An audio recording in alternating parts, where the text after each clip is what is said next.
আলাদা দুটি টার্মিনাল আছে, তারপরেও বেনাপোল স্থলবন্দর দিয়ে রপ্তানির জন্য পণ্য বোঝাই ট্রাক ও বাস প্রধান সড়কের উপর রাখায় দেখা দিয়েছে ভয়াবহ যানজট।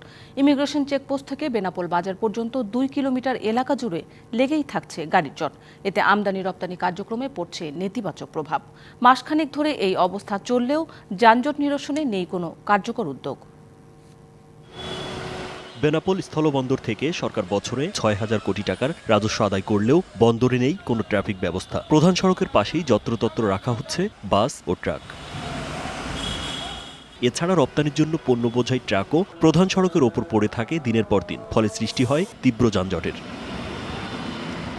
তবে যানজট নিরসনে 16 কোটি টাকা ব্যয়ে বাস ও 8 কোটি টাকা ব্যয়ে ট্রাক টার্মিনাল নির্মাণ হলেও যানবাহন রাখা হয় মহাসড়কের ওপরেই। এতে ভোগান্তিতে পড়তে হয় শিক্ষার্থী ও সাধারণ মানুষের। বাস ট্রাকগুলো বিভিন্ন রকমভাবে বিচ্ছিন্নভাবে ছড়ানো ছেটানোভাবে অবস্থান করছে, যার কারণে আমি সময় মতো কোনো দিনই ক্লাসে উপস্থিত হতে পারি না।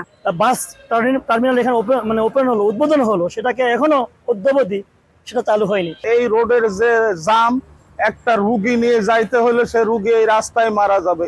যানজটের কারণে সময় মতো পণ্য খালাস করতে পারেন না অনেক আমদানিকারক।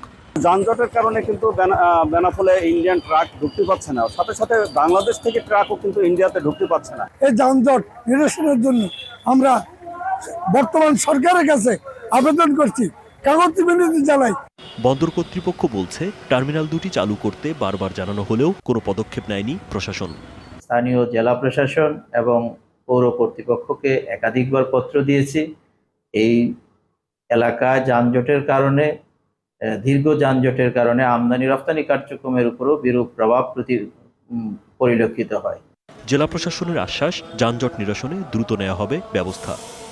এই বাস ট্রাক মালিক সমিতি কিংবা অন্যান্য যে সমস্ত স্টেক হোল্ডার আছেন সবাইকে নিয়ে একটা কার্যকরী পদক্ষেপ নিতে চাই, যাতে খুব দ্রুততম সময়ের মধ্যে এই যানজটটা নিরসন হয় এবং বাস টার্মিনাল এবং ট্রাক টার্মিনাল সত্যিকার অর্থেই যেন বাস এবং ট্রাক থাকার উপযুক্ত জায়গা হিসাবে সবার মধ্যে বিবেচিত হয়।